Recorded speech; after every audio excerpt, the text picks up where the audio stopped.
బీసీసీఐని IPL teams అన్ని వింత కోరికలు కోరుతున్నాయి. ఒకవేళ ఆ కోరికలు బీసీసీఐ ఒప్పుకుంది అనుకోండి, నా సామిరంగా కొన్ని టీమ్స్ పండగ చేసుకుంటాయి. మీ అందరికీ తెలుసు, జూలై 30th లేదా 31st ఈ 2 డేట్స్లో బీసీసీఐ మరియు ఐపీఎల్ టీమ్స్ మధ్య ఒక మీటింగ్ జరగబోతోంది. అయితే ఈ మీటింగ్లో మీరు ఏం అడగాలనుకుంటున్నారో అవన్నీ ప్రిపేర్ అయ్యి రండి అని చెప్పి బీసీసీఐ చెప్పింది. అంతే, మన వాళ్ళు ప్రిపరేషన్ మొదలు పెట్టేశారు. మరి ఆ ప్రిపేర్ అయిన ఐటమ్స్ ఏంటో తెలుసుకుందాము. తప్పకుండా తెలుగు బస్ టెలిగ్రామ్ ఛానల్లో జాయిన్ అవ్వండి. డిస్క్రిప్షన్ బాక్స్లో లింక్ ఉంది. ఎందుకంటే మంచి మంచి అప్డేట్స్ అన్ని మనం ఎప్పటికప్పుడు తెలుగు బస్ టెలిగ్రామ్ ఛానల్లో ప్రొవైడ్ చేస్తాం కాబట్టి. ఐపీఎల్ టీమ్స్ అడుగుతున్న ఒక వింత కోరిక ఏంటి తెలుసా? కేవలం ఒక్క రిటెన్షన్. ఆ ఒక్క రిటెన్షన్ కూడా కేవలం కెప్టెన్ మాత్రమే.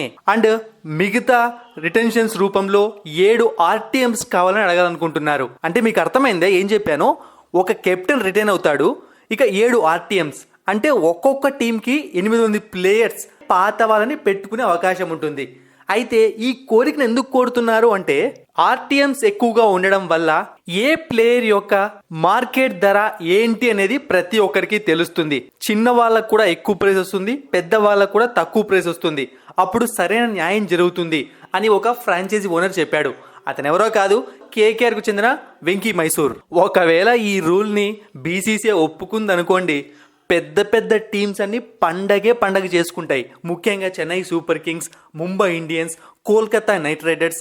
ఎందుకంటే వీళ్ళ టీమ్స్ ఆల్రెడీ గట్టిగా సెట్ అయిపోయి ఉన్నాయి. ఇక ఇంకొక రూల్ ఆల్రెడీ మన వీడియోలో మనం డిస్కస్ చేశాము. మెగా ఆక్షన్ అనేది 3 years once కాకుండా 5 years once కావాలనుకుంటున్నారు. ఇక నెక్స్ట్ ఆక్షన్ అమౌంట్ అనేది ఇంకా 20 కోట్లు పెంచాలనుకుంటున్నారు. అంటే ఇప్పుడు 100 కోట్లు ఉంది, దాన్ని 120 crores చేయాలి అని చెప్పి వాళ్ళు డిమాండ్ పెట్టబోతున్నారు. చూద్దాం మరి ఈ రూల్స్ ఎక్కడి దాకా వెళ్తాయో. మరిన్ని ఇంట్రెస్టింగ్ వీడియోస్ కోసం సబ్స్క్రైబ్ చేయడం మర్చిపోకండి.